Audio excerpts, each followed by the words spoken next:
everybody. Welcome to another edition of Diamond's Corner. Today's guest is James Krause, UFC vet, coach, Glory MMA, fitness, real estate mogul, or on his way to be one. And say hi. Man, thank you. Thank you for having me on. I'm really excited to be on this. Cool, and I'm one of the first, right? Like, I know you just started this, yeah? You're one of the first. We've done a few so far, but you're definitely one of the first. And yeah. It's cool to have you as one of the first. You've been one of my my favorite fiters. And Man, I mean, I met you, I think it was 2015. Yeah, I remember this. 100%. 100% I remember. So, one thing I've always done, when I made our product and prototypes, I've just got out there and hit the streets and the gyms. And so every time the UFC comes to Chicago, which is where we're based out of, I just storm the hotels. Nowadays, that's how you got me. Just find the floor where the fighters are on and go and bring a backpack and get pairs on guys. I actually got one on you, and you were fighting Darren Kruse at the time. Yep. And I got a pair on him. I think he was like a room over or somewhere on the floor. And it was cool meeting you, and I appreciate you let me in the room, and especially before a fight, and it's a tense time, but you were real cool, so I appreciate that. Thank you. Likewise. So yeah, we're just having conversations. Obviously you came off your last fight and short notice. It was just awesome. I mean, I definitely thought you won the fight, but either way, you just gained, just a ton of new respect from everybody, and it was just an awesome fight. Thank you. Coming off of that, I mean, obviously we're on the COVID thing right now. Before this all happened, what was going on? What was next, I guess? For me, nothing has, I don't want to say nothing has changed, because that's not really true, but like, I feel like I'm beating a dead horse, so I apologize if somebody else has listened to another interview in this, but I'm gonna keep beating the drum here. I feel like this is just an absolute amazing time to get ahead in life, and to really press forward on anything that you're doing, whether that be fighting, whether that be business, real estate, stocks, like right now is the time. And I know it's a hard time for some people, but I feel like if you can make it through this deal, even at the same place that you were when you got into this, everybody else is going to drop. You know what I mean? The people that are looking for any excuse at all to pull back, they're going to pull back. And for me, I'm driving forward. I've gotten so much done during this thing. I'm staying positive. And this is I think this is a great kind of audit to really see who's got their shit together and who doesn't. Yep. I agree a lot. I talked to, another fighter, Brad Pickett, actually. Love Brad. He's amazing. I mean, he was talking about the same thing. He said, this is the time to get your shit done. He actually had his to-do list right next to him. He showed me his to-do list. And it was motivating in times like these. I mean, there's a lot you can do. I mean, we started this show, which is something we should have done years ago. I mean, I love watching Rogan's podcast and all these other podcasts, but why not do our own? So this kind of this downtime spawned that. So yeah, it's very inspiring to hear you say that. Well, another thing for me is it's what I love about it is it's been like there's been a very clear cut line drawn in the sand of not just what I should be doing, but who I should be doing it with. Like I see some of you guys frantic and panicking, and those aren't the type of people that I want to be associated with. You know what I mean? The people that I want to be associated with are like, okay, where do we go from here? You know what I mean? What do we do? Like, they're not panicking. They're able to adapt. They're able to overcome, adjust, pivot, whatever you want to call it. And they're able to problem solve. That is what I want to be around. Problem solvers. Don't come to me with a problem, come to me with a solution, right? Like that.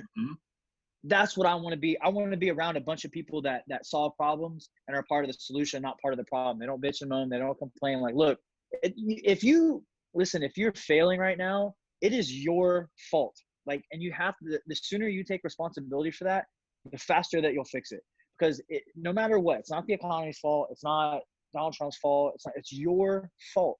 And whenever you're able to pivot, adjust, overcome, and whenever you start to drive towards whatever it is you're trying to do, you'll start having success in those areas. But for me, there's been a couple people that a couple of my friends, I'm like, whoa, I don't like what I'm seeing here. Like, you're being real, like, emotionally immature, real emotionally unstable with this whole deal. Like, I want to be around people that are driving towards success, not the other way. And I just think it's funny that put in this position to where there's like a very clear cut. It's almost like you have to pick sides, right? Like, there's no, I can kind of toe the line. No, you're either on it or you're on the team or off the team. There's, you know what I mean? So it's cool to see that.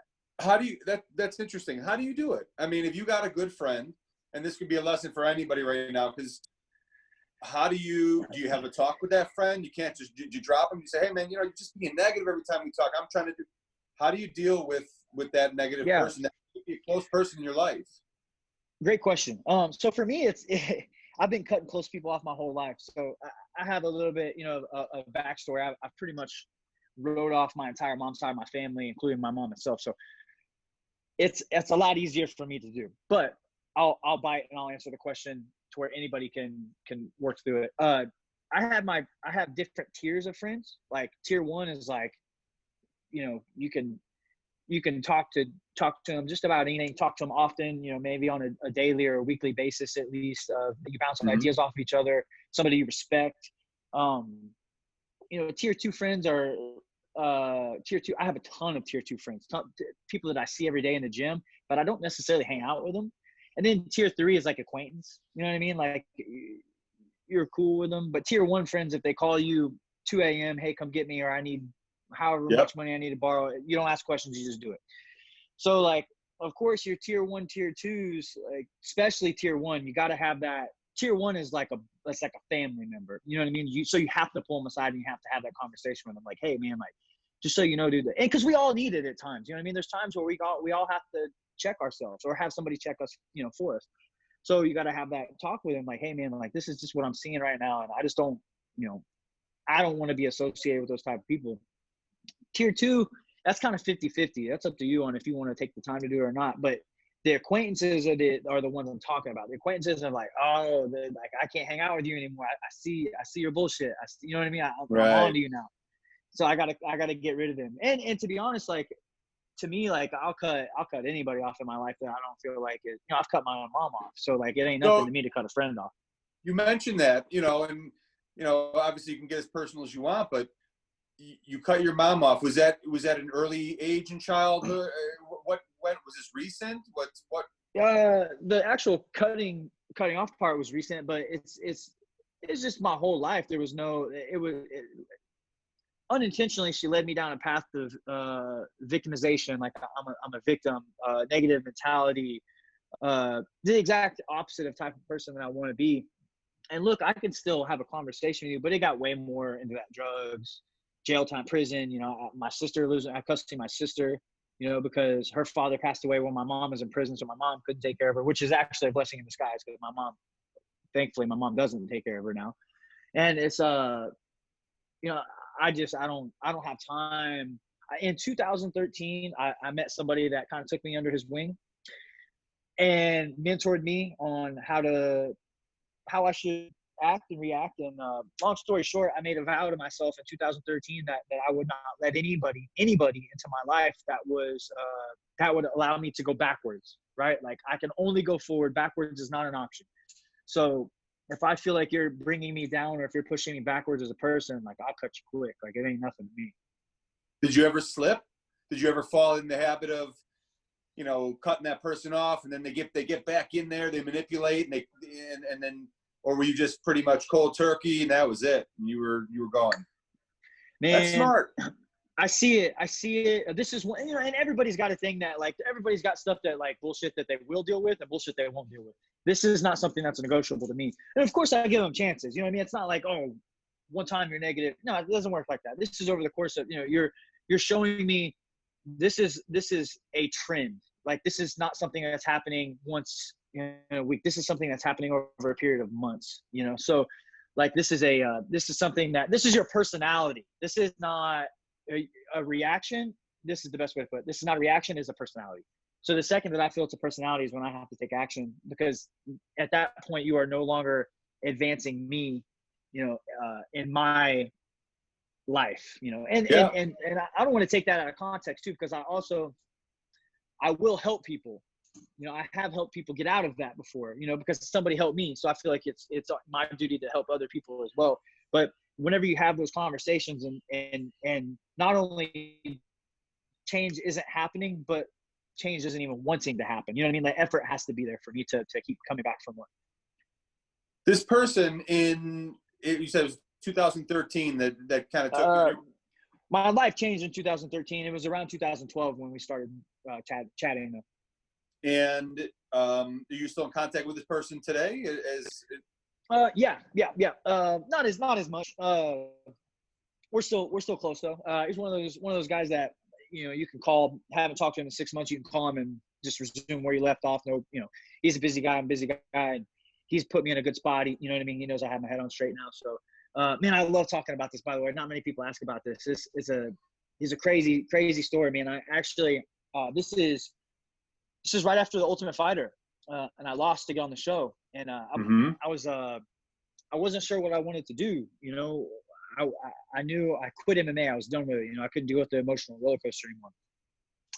And I actually asked to meet with him because he was an owner of a really large IT staffing company, and their base pay was like $125 a year.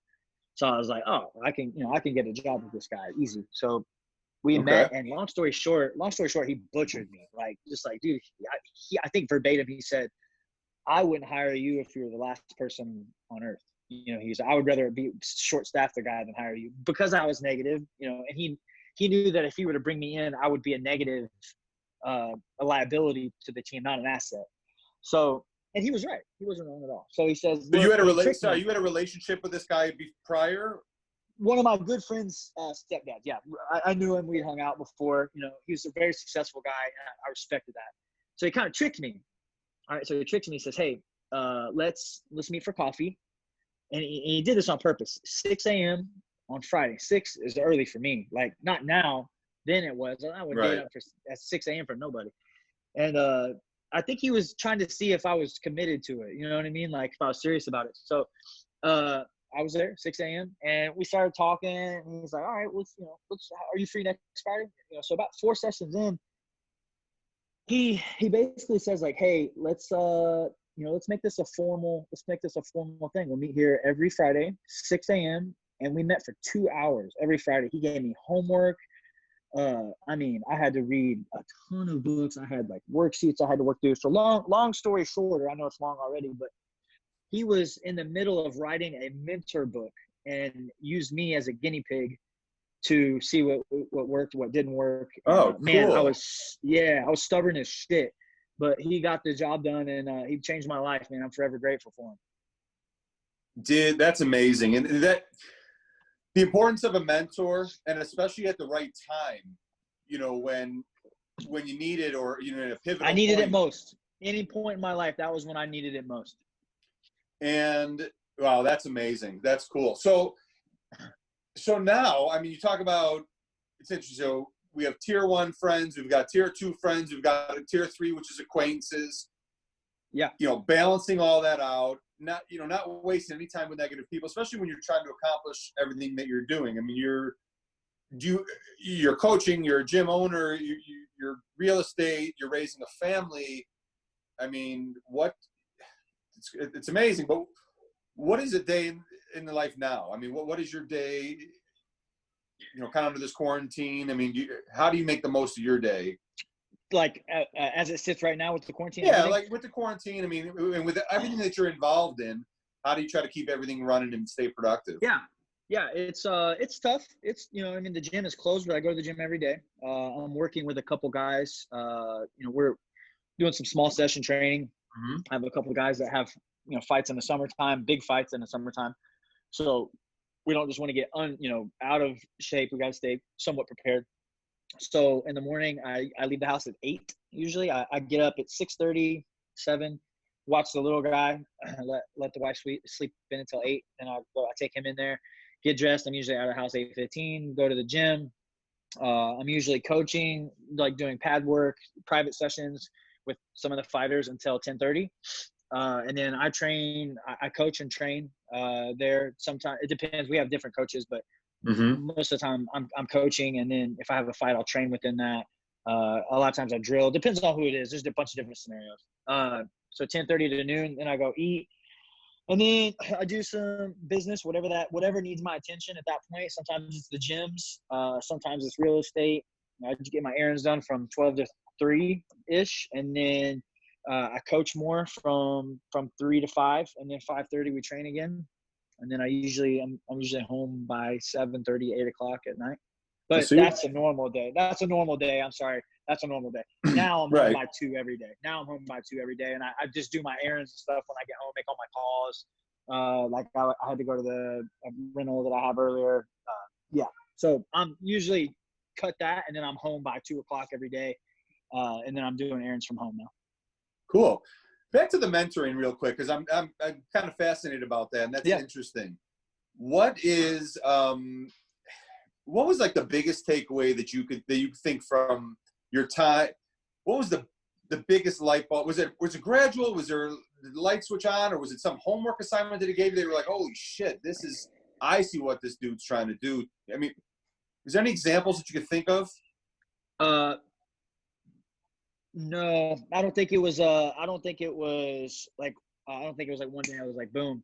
I think he had to beat it into my head, like almost like trick me. You know what I mean? Like almost almost brainwash me. You know what I mean? Like in a like good Mr. way. Miyagi when he made him paint the fence. Yeah, and there was a reason behind it. Yeah, kind of so. Yeah. I mean, like I would find myself trying to like stump him. You know what I mean? Like, oh, well, how can you be positive in this example? And I would just be looking for examples to try to make up, you know what I mean? Like, so it got to be to the point where he had to have a conversation with me. Like, look, if you're just going to sit here and think of negative examples all day to try to do this, like, I'm not really interested. And I was like, damn, I am doing that. You know what I mean? Like, but I think for the thing that really clicked for me was I see a group of people that I want to be like. He's in that group, right? Like, successful guy, beautiful family, nice house, drives. I mean, he's a pretty frugal guy, so he drives a nice car, but he could drive a way nicer car. Those are the cooler guys. Yes, he could. Yeah, the house he has is nice, but he could have a way nicer house. You know, we're talking about a millionaire that acts like he makes couple $100,000 a year. So, what clicked for me was I want to be in the group of people. I want to be in like the millionaire group of people, you know, the guys that can go on vacations when they want, guys that have these huge outlandish houses, drive Ferraris, Lambos, whatever they want. I want to be in that group at the time. You know, now I realize that like if you have a Lambo, it's just, I mean, it's a depreciating asset. So it doesn't really make a lot of sense unless you're making like real, like some legit money. Agree. But at some point I'll be there. I'm not there yet. I would rather spend my money on a rental, creating more money. Anyway, that's besides the point. I wanted to be in that group. And what I realized was the common denominator of everybody in this group that I wanted to be in all read the books that he was telling me to read, all thought positive, all acted like he was trying to get me to act, all were doing the things that he was trying to get me to do. And I'm very, very good at the art of emulation. Like if you like, I can do Connor style. I can do Lyoto style. I can look like Darren Till. Like they all have their own little style. I can do that real quick. Like somebody that says on the fly, like Connor, I can, you know, do the switch to the southpaw and do his little stance. I can do that. So if I want to be these guys, I got to act like these guys. And it doesn't matter how much money I had in my bank. You know what I mean? Like that. So I have to act like these guys. And that was what really clicked for me is when I started acting like those guys, doing the things that those guys did, I started seeing like, it wasn't coincidence that my life started to like legitimately change. Like things were just, it almost just seemed like I had this wall up, and whenever I started acting like those guys, just everything crumbled. And there was like just a clear cut path to whatever I wanted. Wow. It was crazy. Like you can't even say coincidence, dude. I bought the gym. I got signed to the UFC. This is all happened within like a year. Bought the gym, signed to the UFC, bought a new house. Like, I mean, just like everything just started just like a massive, like all at once, it all happened. Was there any habits did you had to change that helped with this, or was it Oh just? yeah, I mean, everything. was it eating? Was it drinking? Was it? I mean, was it just a So mentality? so there was a book that he made me read. It really clicked for me, and I kept bringing it up and I kept bringing it up. So he had me read it once a month, every month for 12 months straight, and I've read it more than that since. But it's the 7 Habits of Highly Effective People. So you were saying you read was it 7 Habits of Highly Successful People? Yeah. Yes. And then so like I read that once a month, every month for a year straight, and I tried to act like do what they were doing, be proactive, think win-win, seek first to understand and to be understood, sharpen the soul. Like I was just doing all of these things. I know them all. I can list them all from too, but and then so what I would do is I would read. That was like, I considered that kind of like my Bible, if you will. Like I read that once a month, every month for a year straight. And then I would also, in addition, read something else. So like my top 3 favorites are 7 Habits. And then this one, I alternate these 2, Think and Grow Rich and How to Win Friends and Influence People. Like those 2, I can toggle. And then The Secret, I kind of like, it was like a kind of like an asterisk for me. I love it. I think it's great. Just the power of positive thinking. I think it's a real thing, but I do not believe it's some like, if I think that way, I think there has to be action involved with the thought process. What would you say to someone watching that is in a rut or needs that mentor? I mean, I don't know if there's an answer for it, but is there a way to seek out the right person for you that could actually do something though? Not just, I mean, really change your life. Yeah, I mean, you don't have to have a specific person. I mean, this is like basically what we're talking about is the study of successful people. What do they all have in common? They all, I mean, and that's what Think and Grow Rich is. That's the book of like the study of 100 millionaires. What do they all have in common? That's what it is. You know what I mean? Like, so read the books, read the books that every millionaire reads, read the books that every successful person you would probably know, read. I guarantee that if you could go pick any millionaire out, they all probably have read these books that I'm talking about. I will almost bet my life on it. Like they've all read these books, and if they probably, and there's more, you know what I mean? There's more of them. So just study successful people. What are they doing? What are they reading? How are they acting? And if you think this is the biggest thing is like, I always say, hear people say like, that I don't think that really applies to me. You're wrong. It does. It applies to everybody. Like you are not exempt from this one thing. Like this is how it is. This is what they all do. You can either choose to listen to it or not. But if you don't, you will get this. If you do, you will get this. That's simple to me. I love it. So it is simple and it's accessible, and read or listen to these books and implement them in your life. And even if you're working on a small little project, I'm sure those rules apply, like you said. They're principle based. They apply to anything and everything. They apply to friendships, relationships, fighting, sports, life, any possible thing that you could think of. They are principle based ideas that apply to anything across the board. Have you taken anybody under your wing to the point that this guy did for you? Have you ever tried? Not in the answer is yes, but not in a formal sit down 6 a.m. Starbucks. Yeah. So like one of my students, Grant Dawson, he's in the UFC now. I would say he's probably the closest thing to mentoring that I've done. He's younger, very talented kid, 3-0 in the UFC, and I think I've got a lot of life experience on him, and there's probably not a problem that he's going to bring to me that I haven't dealt with in one way, shape, or form.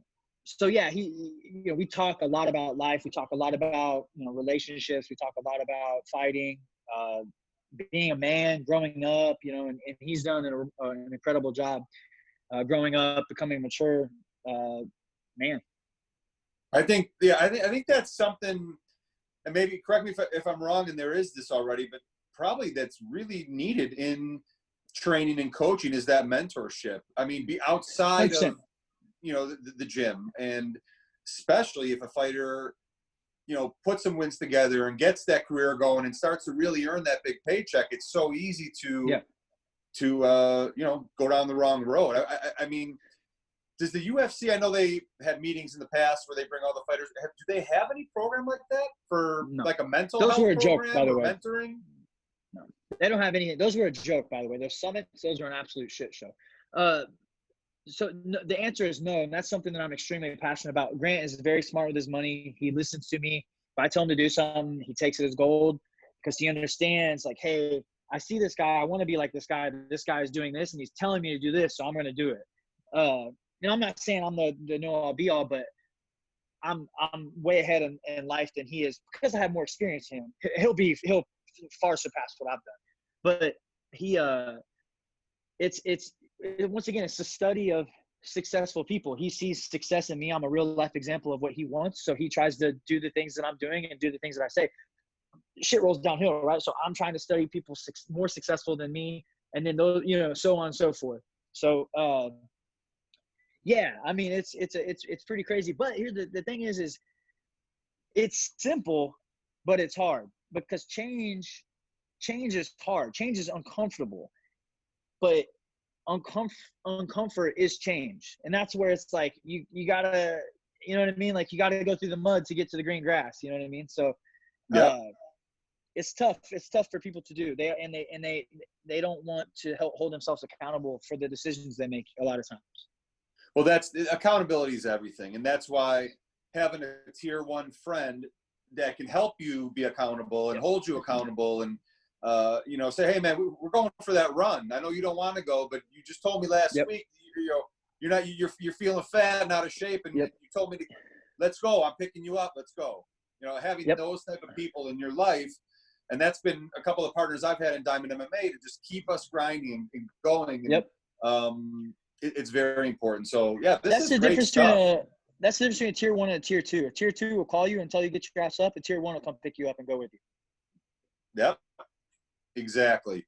And a tier 1 is not going to allow you to say no. They're going to say no. I'm coming, and if you're not ready, I'm coming in your house to get you. Yep.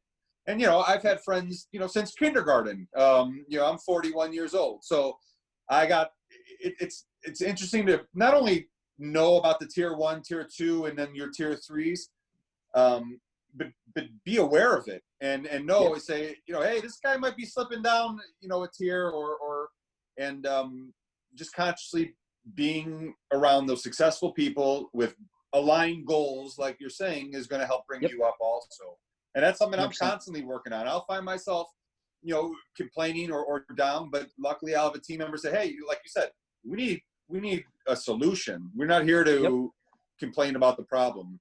And so, this is awesome. This is really inspiring. We don't have a lot of time, so I want to wrap up just before we get cut off. But I definitely want to do this again. And I think there's a business or something to mentoring these athletes. I mean, I'm sure there are coaches and mentors, but specifically for combat sport athletes. And a guy like you could totally help with that. Not that you need more on your plate, but No, it's a passion. I agree with you 100%. It's a passion of mine. It's something that I want to do. I feel like we're young in the sport still, and I 100% agree with you. I'm just not sure of the timing of it. I don't know if people are ready to receive the information yet. Well, if you ever want to work on it, I'd love to work on it with you. I mean, I would imagine some hub where you could go for, directly, for nutrition, for mental health, for eating, just for every category, for business, investing. But anyways, it was great talking to you. Tell the people where we can find you. How do we follow you? How do we find you? I'm on Instagram, Twitter, Facebook, all / James Krause. I'm pretty active. I'm most active on Instagram. If you leave me a comment, I usually 99% of the time I'll comment back. Those are the 3 best places to find me. Cool, man. Well, this was awesome. Thanks for coming on again. This is the whole talk of. I mean, I know a lot of people talk about fighting and the sport, but it's a nice, like you said, break to talk about something different and talk about something really important. Yeah, it's super important to me, and not many people ask the questions about it. You know what I mean? So it's fun to be able to chat about that, like the life changes. Because my hope is somebody else hears it and they seek out, you know, similar ideas and things that changed my life. Cool. James, thanks so much for coming on, guys. We're gonna have more of these episodes. Like and subscribe to our channel, and again, James, thanks for coming on, and good luck with everything. Thank you, bro. I appreciate it. All right, talk to you soon. Bye. All right.